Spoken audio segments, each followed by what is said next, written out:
हमारे प्रोग्राम खबरदार खरीदार में एक बार फिर से आप सभी का स्वागत है। हमारे पास है आपके लिए एक अच्छी सी खबर कि मिस परफेक्ट अमेरिका से वापस आ गई हैं। अगर आप भी विदेश जाने की तैयारी में हैं तो आइए इनसे पूछते हैं कि विदेश जाते वक्त आपको किन बातों का रखना होगा खास ख्याल।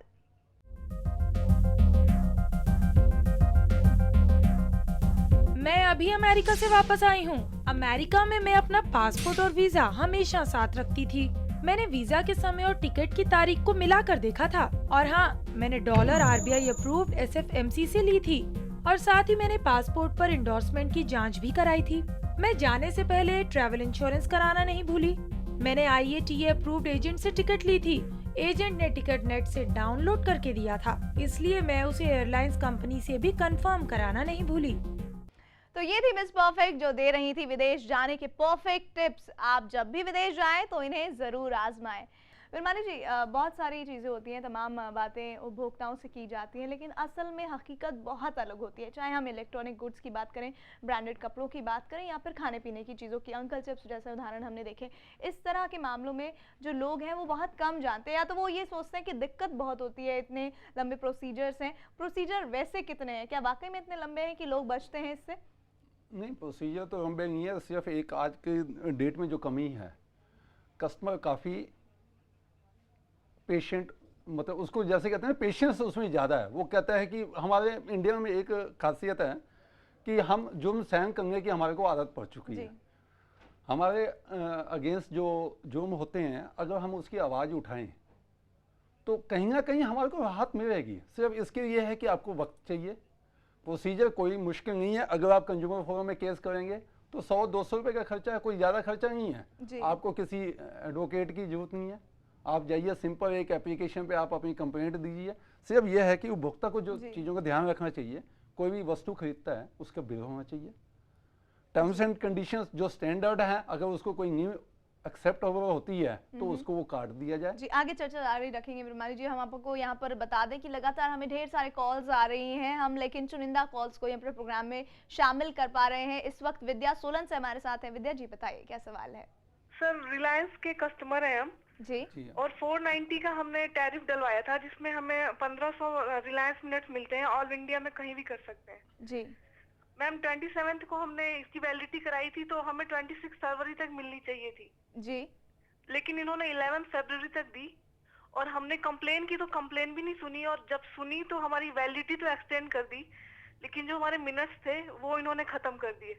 जी, तो यानी कि अगर हम 27 से 11 तारीख तक काउंट करें तो तकरीबन 15 दिन की आपको बात करने की समय सीमा दी गई, अगर मैं सही हूँ तो। 771 रुपए की बात हम अभी कर सकते थे उस पे। जी।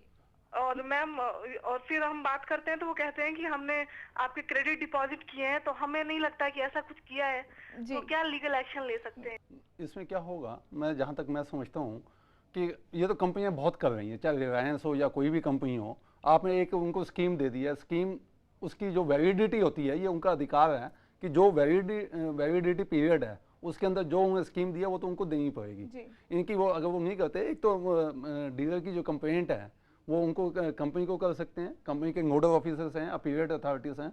नहीं मानते तो उसके बाद ये ट्राई में भी एक कंप्लेंट कर सकते हैं। एक और कॉलर इस वक्त दिल्ली से जुड़े हुए हैं। जी, बताइए क्या सवाल है? हेलो जी। हाँ, नमस्कार मैम। नमस्कार। हाँ मैम, 1 साल पहले मैंने महिंद्रा कंपनी से ट्रैक्टर लिया था अपना जी।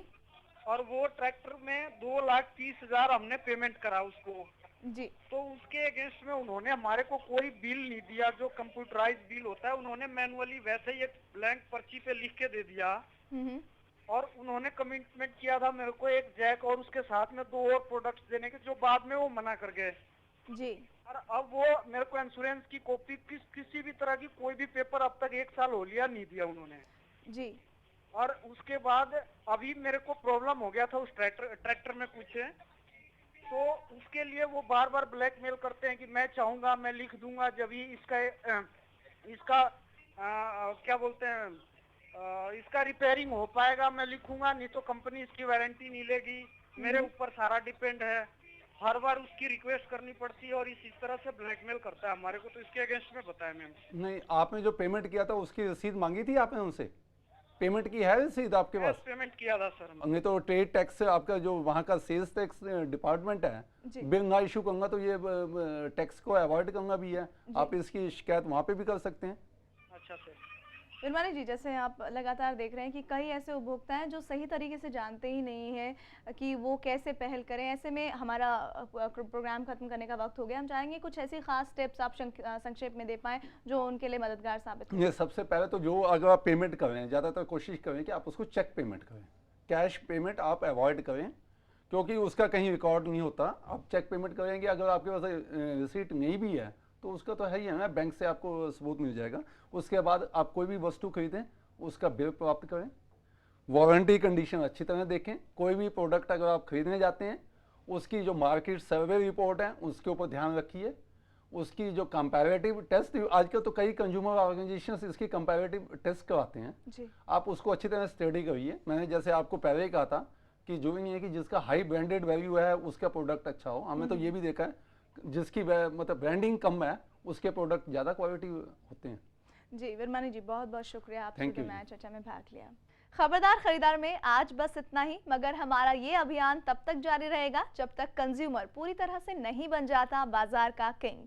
कंज्यूमर एक्सपर्ट मिस परफेक्ट और शिकायती लाल के साथ अगले हफ्ते हम आपसे फिर मिलेंगे। तो दीजिए इजाजत और पल पल की खबरों के लिए देखते रहिए इंडिया न्यूज़।